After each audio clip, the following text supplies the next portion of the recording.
Hello, today I want to talk about share buybacks again. This is a continuing series. You can watch the other videos by following these links right here. Today, again, we ask ourselves, should we even care about all these stock buybacks? The answer is yes, because essentially this is nothing more than compensating management, the C-suite, to manipulate the stock market. If you go and look at the data, what you're going to see is all net purchases into the equity markets are coming from the companies themselves. This is a massive amount of money. We're talking $4 trillion. We're talking more money than all the quantitative easing that the Fed did since the financial crisis. This is market manipulation at its finest. Now, if you want to learn more about market manipulation, you can watch my videos on that topic by following these links right here. Now, why is this even legal? Well, it's legal because of Rule 10b-18. Essentially, the SEC gave these companies free harbor, safe harbor to do this. They've essentially legalized this market manipulation. Now,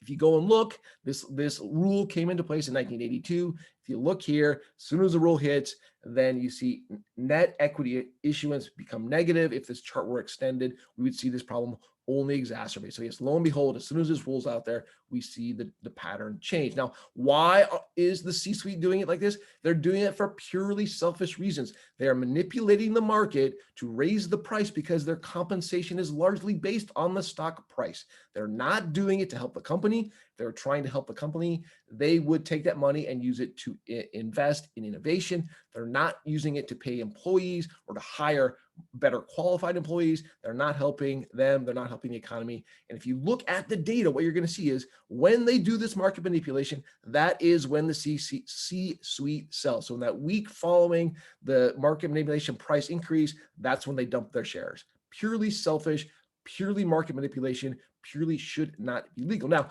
if we think about it, it does make sense to compensate the management based on how they're doing.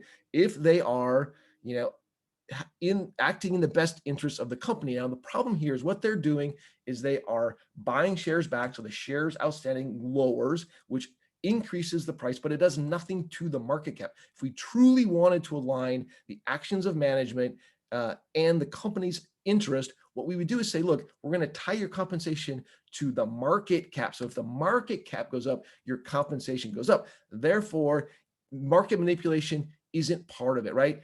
Unfortunately, what we're doing right now is we're saying, look, if you manipulate the market, we will pay you. We should be saying, if you do right by the company, we will pay you.